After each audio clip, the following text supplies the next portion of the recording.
bienvenue dans les vidéos du Bilboquet. Aujourd'hui, on a une petite vidéo particulière pour les gens qui sont loin de nous, qui n'ont pas l'occasion forcément de passer au magasin, qui ont des réparations sur leur cerf-volant. Donc on va faire juste une petite mise au point au départ sur le nom des pièces. Savoir de quoi on parle quand on a une pièce à changer, qu'on ne soit pas obligé de dire c'est le bidule qu'il y a sur le machin.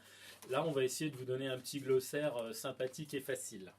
Donc le cerf-volant, là j'en ai monté un, c'est un Spider, un cerf-volant débutant qui vole très très bien. Et sur ce cerf-volant, on va voir que la voile, donc quand on parle de la voile, c'est la partie en tissu, est maintenue par des baguettes. Vous avez des baguettes ici, dans ce qu'on appelle le bord d'attaque. Donc en général, on dit la baguette du bord d'attaque. Ici, vous avez une ou deux, ça dépend du cerf-volant, baguettes horizontales. Donc on peut parler de la baguette horizontale basse et baguette horizontale haute. Mais on peut aussi dire les vergues. Vergue basse, vergue haute. Et puis au centre du cerf-volant, qu'on voit à l'arrière, vous avez une autre baguette qu'entre nous on appelle la spine, mais qu'on peut appeler la verticale. Donc là, on a le nom des baguettes principales, ainsi que les baguettes ici qui sont des tendeurs de voile ou whiskers. Ça, c'était en ce qui concernait les baguettes. Maintenant, on va parler des pièces plastiques. Alors, sur certains cerfs-volants, au niveau du nez, donc le nez, c'est facile à retenir, il est possible que ce soit une pièce plastique, mais en général, c'est du tissu. Donc là, c'est le nez.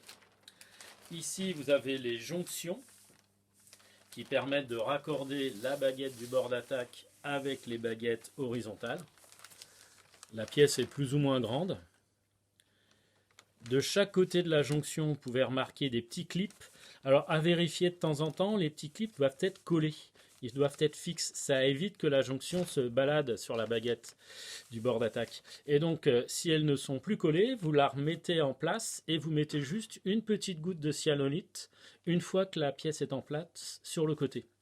L'intérêt de la cyanolite, c'est que c'est une colle qui va casser en cas de choc et donc ça va absorber une partie de l'énergie, ça va éviter de trop casser.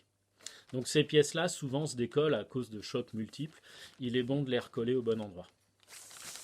À l'extrémité, on voit que la voile du cerf-volant est tendue par un élastique. Donc là, c'est l'élastique de tension du cerf-volant. Et ici, vous avez la pièce que l'on appelle un embout fendu. Cette pièce-là est collée aussi. Normalement, elle l'est avec de la cyanolite.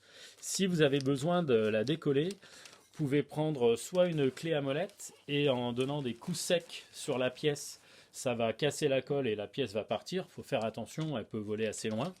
Et si besoin, si comme ça ne fonctionne pas, vous pouvez chauffer d'abord un petit peu avec un briquet, mais il faut faire attention de ne pas faire fondre la pièce, évidemment. Donc on chauffe tout doucement, on réessaye, on rechauffe et on réessaye. L'embout fendu, vous en avez un là, mais selon les cerfs-volants, il est possible aussi qu'il y en ait un sur la quille. Ce qu'on appelle cette pièce-là, c'est la quille du cerf-volant. Des clips, vous en avez aussi de chaque côté de ces pièces-là, ça dépend des cerfs-volants, tous n'en ont pas. Ici, on voit que vous avez de nouveau des clips ici, c'est la même chose que ceci. Et ici, donc, le tendeur de voile ou whisker est maintenu d'un côté par la jonction de whiskers. La jonction de whiskers, c'est au niveau de la baguette. Et de l'autre côté, ça peut être appelé soit un pied de whiskers, dans ce cas-là, c'est comme ça qu'on le nomme, ou alors un clip de whiskers. Le clip de whiskers, c'est une pièce qui a la même fonction, mais qui va pincer la voile en même temps, alors que celle-ci, en général, elle est vissée. Voilà en ce qui concerne un cerf-volant débutant de taille plutôt réduite. Maintenant, je vais vous montrer des éléments supplémentaires sur un cerf-volant plus grand.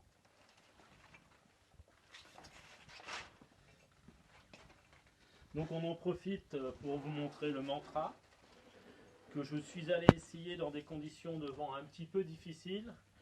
J'ai mis quelques temps à bien m'y faire, mais j'ai pris vraiment du plaisir par la suite avec, qui décollait largement dans la gamme de vent indiquée par le constructeur qui doit être de 2,5 me semble-t-il. J'ai décollé nettement avant. Donc un bon cerf-volant, facile à prendre en main en vol classique et qui en freestyle fonctionne très très bien aussi.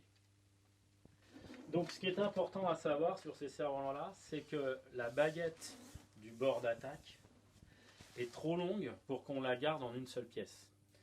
Ça permet, si on le souhaite, de la laisser monter en la rangeant dans sa pochette. Alors là, après, ça dépend des fabricants. Mais là, on a une pochette qui est longue, qui permet de ranger le cerf-volant sans replier le bord d'attaque. Et cette pochette, elle a un petit velcro pour qu'on puisse en réduire la taille. Hop, ce qui permet de ranger le cerf-volant une fois qu'on aura replié le bord d'attaque. Donc ça, je vais vous le montrer.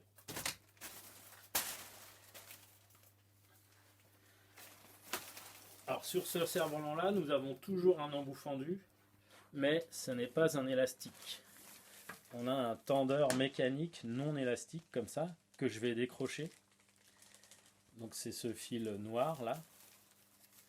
Donc il faut bien le détendre. Là il y a un petit nœud, je vais passer par-dessus. Et vous avez un deuxième fil ici, qui est ce qu'on appelle un air de chute. Ça permet de tendre l'arrière de la voile, ça évite que le cerf-volant soit trop bruyant et ça permet de donner une bonne tension. Alors avant de le défaire, j'aurais dû normalement défaire les deux tendeurs de voile afin de diminuer la pression. Et donc là, je vais démonter le cerf-volant de manière à vous montrer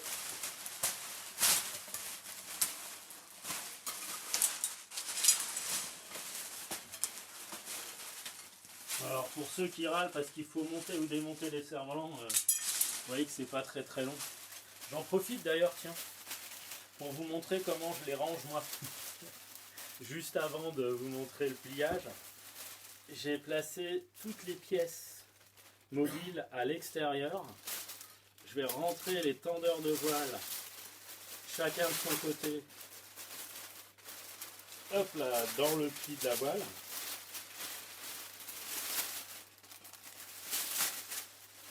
Ensuite, je les attrape à travers la toile et je roule la toile autour des tendeurs jusqu'à ce qu'elles soient comme ceci. Donc là, si vous avez les baguettes, vous pouvez les glisser à ce moment-là ici et vous rangez le cerf-volant en marche arrière dans sa pochette. Donc je vous expliquais que cette baguette-là est raccordée au niveau du cerf-volant et que donc on peut la déboîter pour pouvoir replier la voile, un petit peu comme sur les avions dans les porte-avions. Simplement, ça ne veut pas dire que la pièce est cassée ou quoi que ce soit, il se peut même que ça vous arrive sans que vous le sachiez. Pour la mettre en place, on va juste guider de manière à ce que soit la baguette rentre dans le raccord, parce qu'il y a des raccords externes, soit le raccord rentre dans la baguette en cas de raccord interne. Mais vous voyez que simplement, je le glisse en guidant avec les doigts, et maintenant je n'ai plus qu'à réassurer la tension de ce côté-là. Donc je place d'abord le nerf de chute, et ensuite je vais replacer le tendeur comme ceci, de manière à ce que le cerf-volant ait toute son envergure. Il y a une autre pièce à laquelle je n'avais pas pensé, qui est une pièce un peu bizarre, que les débutants trouvent toujours étonnant sur les cerfs-volants, puisque ça dépasse, que c'est pas très esthétique. C'est ce qu'on appelle un bloc yo-yo. Il y a une figure qu'on appelle le yo-yo, qui est une figure de freestyle. Alors attendez, avec ça, ce sera plus facile. Hop là!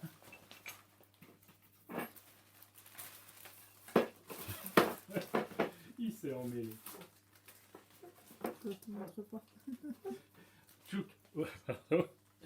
C'était tout emmêlé. Donc le yo-yo, c'est une figure pendant laquelle on va enrouler les fils autour du cerf-volant. Et le problème, c'est qu'il se peut qu'un fil glisse plus bas que l'autre et que ce ne soit pas du tout pratique pour en conserver le contrôle. Le bloc yo-yo permet que ce fil se bloque des deux côtés à la même hauteur.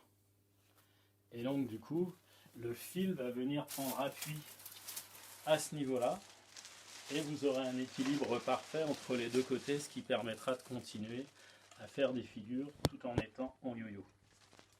Donc elles n'ont pas forcément toujours la même forme, mais si vous avez une pièce bizarre en plein milieu du bord d'attaque et que vous ne savez pas à quoi ça sert, c'est certainement le bloc yo-yo. Une dernière petite chose sur les cerfs-volants.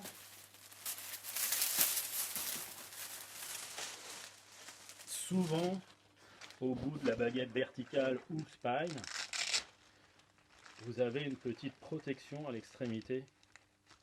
Alors cette protection prend différentes formes aussi, mais si cette protection s'en va, il faut plus voler parce que vous pouvez percer cette partie-là et c'est assez ennuyeux. Donc si la protection que vous avez à cet endroit-là s'est en allée, il faut par exemple mettre un bout de durite, un bout de caoutchouc, quelque chose, mais que ce ne soit pas la baguette qui prenne appui directement sur le velcro.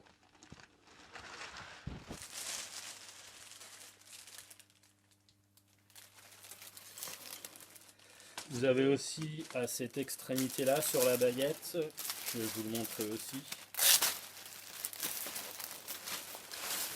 Si j'arrive à la... Tac. On le voit un peu ici. Hop là, faut que j'enlève. C'est un peu compliqué, voilà. Vous avez un embout. En cas de choc répété sur le nez, cet embout peut se percer. Et donc la baguette taperait directement dans le nez du cerf-volant et risquerait de l'abîmer. Donc là, de la même façon, il faut de temps en temps contrôler cette baguette-là. Ces embouts, selon les marques, vous en avez aussi sur les baguettes latérales. Donc si vous changez une baguette latérale, toujours tâtez pour voir s'il y a un embout. Et si au moment où vous enlevez la baguette, il ne reste pas coincé à l'intérieur. Ça, c'est une erreur assez classique dans les réparations. Je crois que j'ai rien oublié. Je vous souhaite une bonne soirée. Vous nous retrouvez toujours en click and collect au magasin, livraison gratuite à Vannes et proche ceinture, sur le site internet. Il ne faut surtout pas hésiter à partager nos vidéos et à faire des likes, plein de likes. Au revoir.